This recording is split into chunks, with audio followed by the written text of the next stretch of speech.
So, so that's a tough act to follow, but I'll try anyway. Welcome to the Discovery Summit. We're really happy to have you all here today. We've got a really exciting agenda for you. It's nice to see so many friendly faces, some new faces. Today's going to really serve as a forum for us to kind of show you all the advancements that we've made throughout the year and how they benefit you, how they're going to make you more productive in your work, and how you're going to get more actionable insights and make more impactful business decisions. So throughout the year, we're all heads down, we're all really busy, and we often don't have time to get together and share our analytical experiences using 1010 data. That's why I'm really excited about today. Unlike last year and the previous years before that, today is more centered around customer experiences and customer presentations.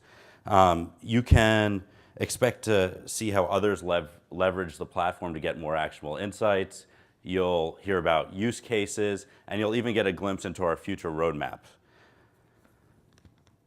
So while you're here, I think there's a few key things you can do. You can network with your employees, with our employees. You can network amongst each other. You can meet the executives, and you can really spend time with the teams that support you day in and day out. I hope you leave here today with some really concrete ideas on how to drive your business forward using 1010 data. And I don't really want to waste a lot of time on a long intro, so I'm going to invite Steve Albert, our Chief Revenue Officer, up to the stage to take you through kind of what we've been up to for the last year and where we're going. Steve?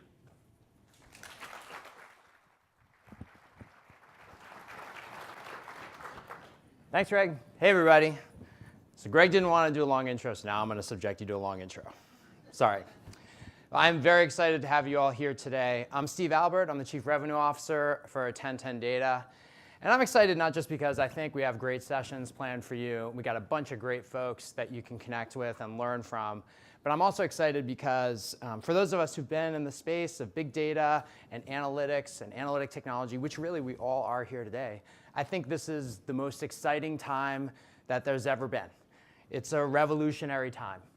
And that's because the world is getting smarter. And this isn't a surprise to all of you. You know, it's getting smarter in a number of ways. Consumers are smarter. The inflection point was this. We all know this now, right?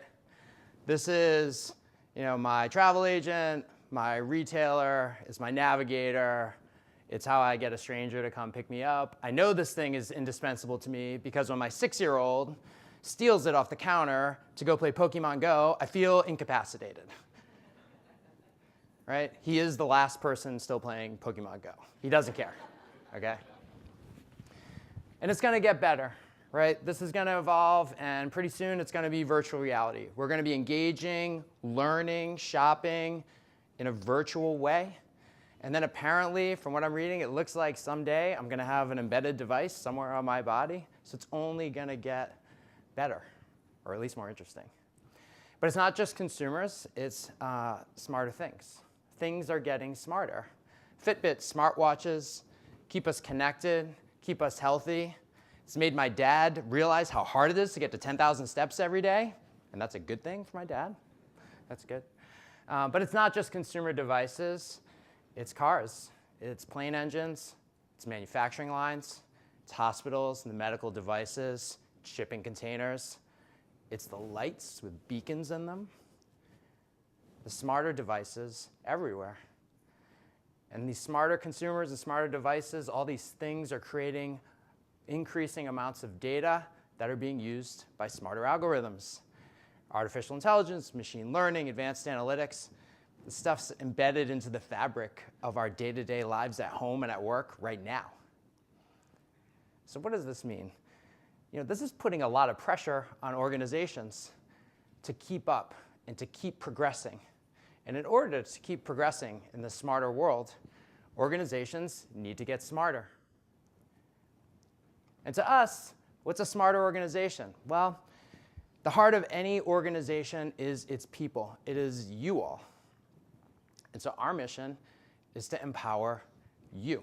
And it has always been to empower you as individuals to be more productive, to not wait so long to access the data, to not take so much effort to prepare it before you can be productive, to not wait so long for a query or a report to run, to be able to easily share the work you did with people who need it so they can have impact. It's so you can be more curious, so you can ask better questions, so you can get new insights, so you can have real impact on your business and try new things and test ideas. And so you can really drive impactful innovation. We want you to innovate. We want you to be able to do things that you're not doing today that are going to disrupt your markets, that are going to defend you against your competition.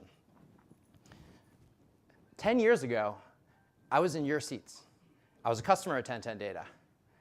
I was working at Equifax at the time. I launched a new business for them that created new products with their data for a new market segment. And we used 1010 Data. It powered our product development. It let us try new ideas. It let us test new things. It helped us support our customers. My team was unbelievably productive. And then I took another job. I went to MasterCard. They didn't use 1010 Data. They used another type of very high performance technology, very well regarded. It's really good technology. And my job there was to start a new business with their data for a new market segment. This is the reason I was there. So I got there. I said, hey, I have some ideas I want to test out. Can I get access to the data? They said, no. You cannot have access to the data. We don't work that way. See Kenny over there? I said, yeah. He said, Kenny's your guy. Kenny can do any analysis you want. I said, great. I go over to Kenny. Kenny's a great guy. Describe what I want to do. He said, no problem. I'll code it up. I'll get you the results. I wait a couple days. I go check on Kenny. It's Thursday. I say, Kenny, how's the work coming? He's like, great. I wrote all the code. I'm like, great. Where are the results? He's like, well, I didn't run it. I said, why didn't you run it? He said, well, I'm going to run it over the weekend. See, what you wanted was pretty complicated. You know, our data is pretty big. And the server is so busy that if I run this, it's going to take forever and it might not even finish. So I'm going to run it over the weekend. And I said, OK. So I waited till Monday. And it was good news, bad news. Good news, I got the results. Bad news, the results made no sense. I was seeing trends that made no sense, completely unintuitive. So maybe I designed the analysis wrong. Maybe he made a mistake with his code. But I don't understand his code when I look at it. So we went on this process, on. And it was weeks and weeks and weeks of iteration. And I did not feel productive, right? Compared to my prior job, I could not just get at the data. I felt like I was handcuffed. I couldn't try new things. I wasn't able to be curious. I wasn't able to really be innovative. I was able to do the basics of what we needed to do. And we launched products and we got it done, but I bet it took about 5 times as long as it really should have. So we don't want anyone to feel that way. Our mission is to make sure you don't feel that way.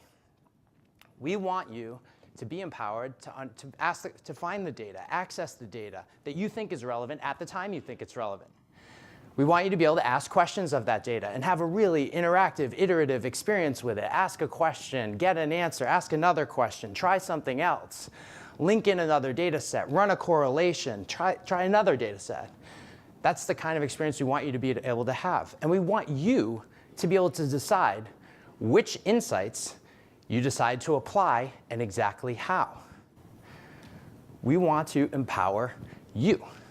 That's what we've been all about all the time since we were founded 16 years ago. And what you're going to find is that we have enough. Which slide do I have up? And what you're going to find is that we do this in a number of different ways. We have a diverse set of experiences across the room. You're from a diverse set of industries. You all have many different job functions across different functions in your organizations. And we have many different companies here. So your individual experiences with 1010 Data are going to be very varied. And we think that's an opportunity for you to learn from one another and to learn how there are other ways where we can create value for you. So let's just test this idea here.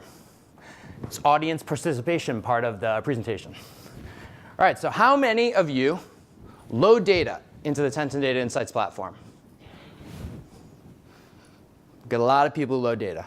How many of you access your own company's data and do analysis on that in our platform? A lot of you, maybe half. How many of you access another company's data or maybe a syndicated data set on our platform? Well, about half the room. OK. How many of you write 1010 data XML code? Oh, look at that. It's a lot of people. How many of you write code that uses our SDKs? Maybe our C SDK, our Python SDK, our Java SDK, or our ODBC connections. How many of you do that? Not as many. Oh, let's see, low hands. I see low hands.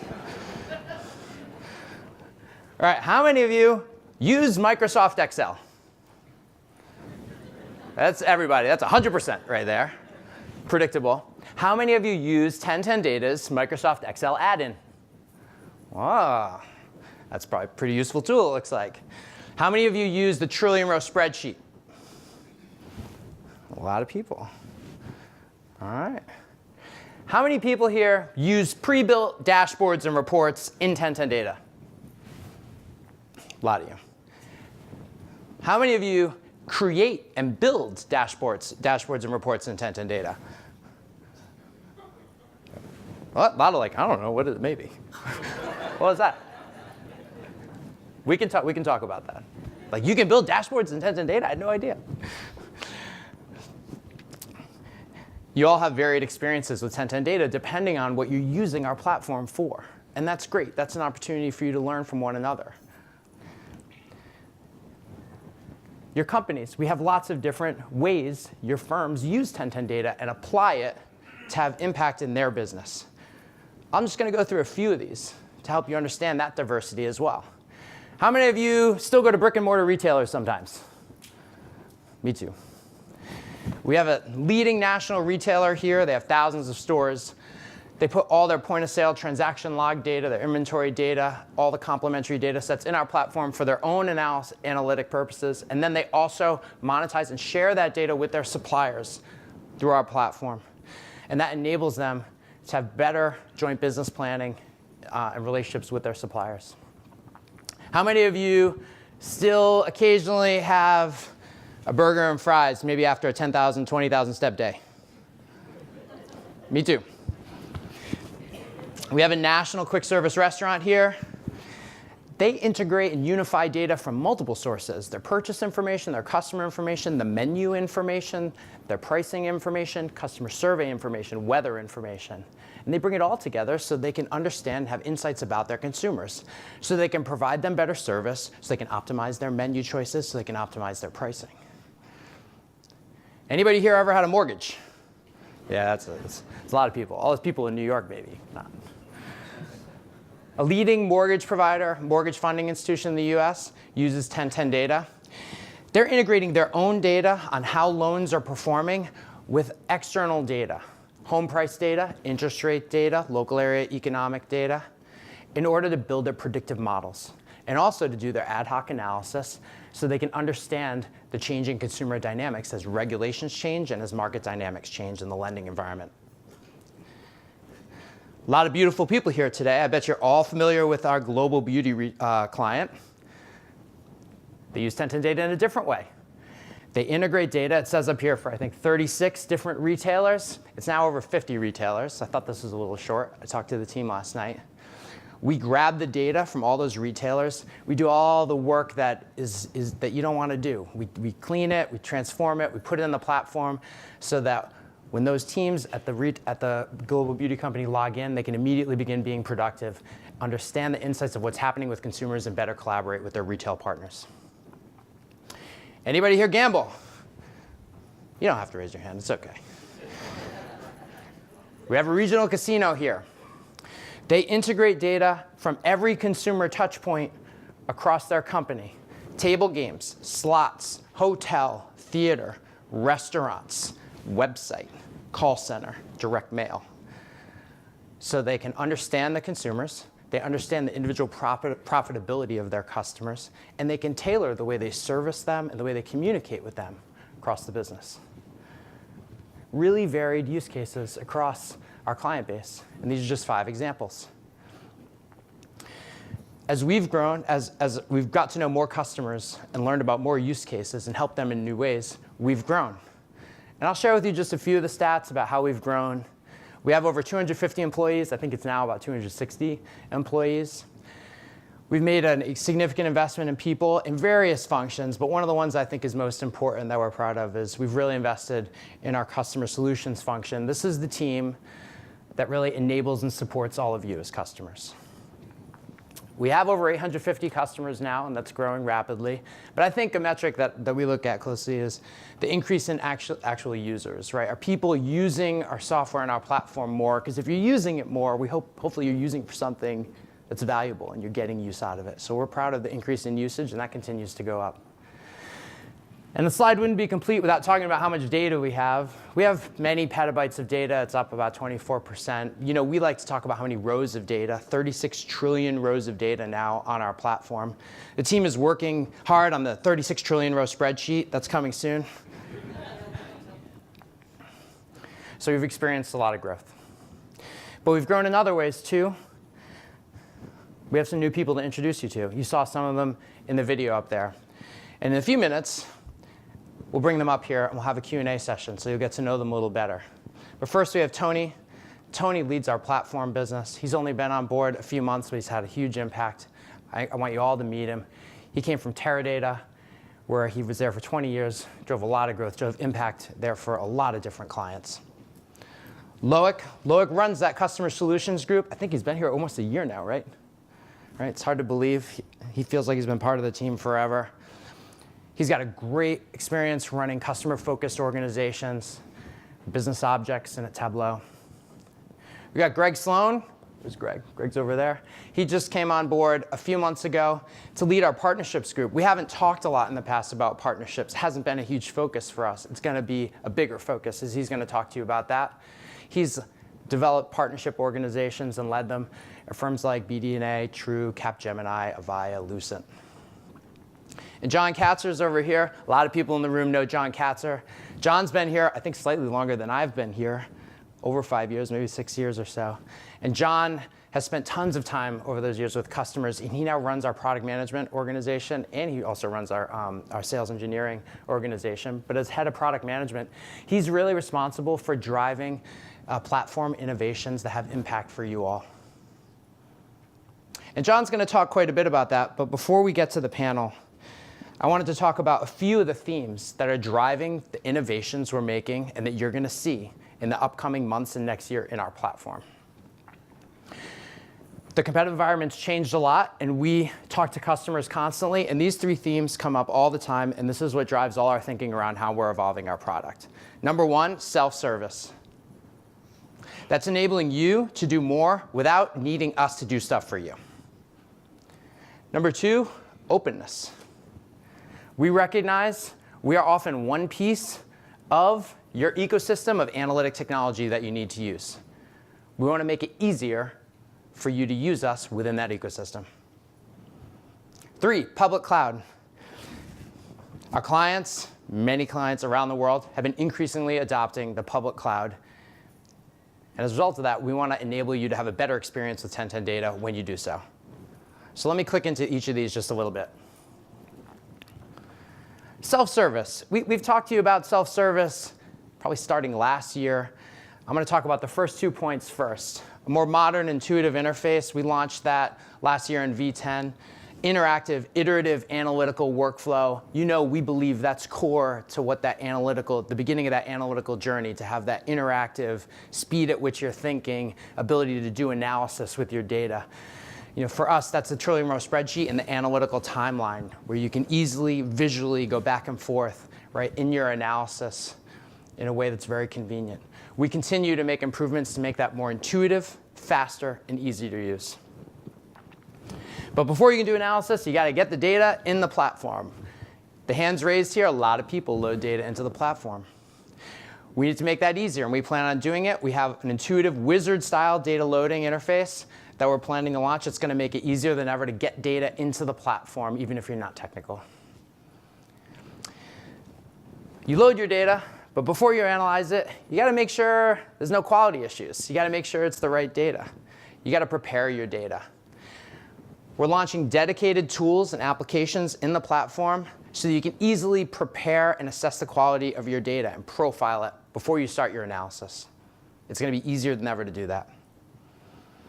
And finally, there's a bunch of you have been asking for this for a long time. We're going to take the tools that we use to administer users and groups and to monitor the system, and we're going to make those available to you. You're going to be able to do your own user and group administration. You're going to be able to do system monitoring, including user usage monitoring of your users. People have been asking for that for a long time. All right, that's self-service. Next, openness. As I said, this is about making it easier for you to use 1010 data within the ecosystem of analytical technology that you have today. So we've launched new SDKs and a new Python SDK. We've launched dramatically improved .NET and Java SDKs. Now we have a full suite of SDKs that support very commonly used programming languages that are available to our clients today, so you can develop applications and the technologies you want with 1010 data on the back end. We continue to support ODBC connections to Cognos, WebFocus, Tableau, MicroStrategy. Many of you in the room are dependent on those front-end tools where you use 1010 data's power of the back end, and we continue to make that better and better. Not everyone here might know, we have a partnership with Logi Analytics, which we continue to invest in. And what Logi Analytics is they're a front-end technology that allows you to easily create embedded applications, right? Embedded applications within your organization with 1010 data on the back end, our analytical engine on the back end with a native connection in between. Really fast, really seamless, really beautiful visual interactive experience. A lot of you are using data prep and data integration tools like Talent. We've made it much easier for you to use tools like that, and we're going to continue to do so that you can more easily use 1010 Data's Insights platform as a destination and a source for your data. Command line tool for complete database migration. We are going to make it dramatically easier for you to take commonly used databases and just pull that entire database, every table in that database, over from that database into 1010 data. So you can start getting benefit of using that data and incorporating it into your analytics. And finally, many of us in the world, our own company, we use enterprise cloud-based applications like Salesforce and NetSuite. We're going to launch connectors that allow you to seamlessly, very easily, just pull data right from those cloud-based applications right into 1010 Data's Insights platform so you can incorporate it into your analysis so you can easily update it on an ongoing basis. More openness, easier to get data into the platform, get data out of the platform, easier for you to use our power of our back end when you're using a different front end so that it meets your needs. Last theme, public cloud. Our clients have been increasingly adopting the public cloud. Firms are no longer as concerned about security. Those concerns have been addressed largely by the major cloud providers, by Amazon, by Google Cloud Services, and by Azure. They're increasingly adopting it because they like the flexibility. They like to have storage layers and then be able to easily get data in and out of various tools on those platforms. And we recognize how powerful that is, and we want to be part of it. We want to enable you to use 1010 data within that paradigm. So we have been working on it in 2017. You will see releases in early 2018 and throughout 2018 that will enable the Insights platform to be running in an instance on the public cloud, starting with Amazon and then others. Native cloud storage, data loading, and extract capabilities. We're still going to have our private cloud offering. There's many of you who will still prefer to have all your data and all your analytics run on our machines in our data center in our private cloud. We're going to make it easier if you do that, but you also have a hybrid environment and you have other applications and other data in the public cloud. We're going to make it much easier for you to sweep data back and forth from the public cloud over to our cloud and then back again, starting with S3 on Amazon. And finally, separation of storage and compute. What this really means is that one of the benefits of being on the public cloud is you can, on demand, in an elastic way, add more compute when demand needs it, when you have more users logging in, when you have tougher or bigger compute needs because your analysis is more complex. We're going to enable you to do that, and you're going to see that in 2018. 1010 data in an instance on the public cloud, elastic. We think these are really, really exciting. We hope they'll be very impactful for you. And we hope and we believe, based on what we've been talking to you about, that they're aligned with the way our clients increasingly want to work with 1010 data. I'd encourage you to talk to John and the rest of the team about these throughout the course of the day. So with that, and before we bring everyone up, I just want to say thank you to everyone. We appreciate you taking a day out of your busy schedules, out of your day-to-day to come here, attend sessions, connect with others, hopefully have some fun. Thanks so much for coming. Why don't we bring up the panel now, and you get to know them a little bit better. Thanks a lot.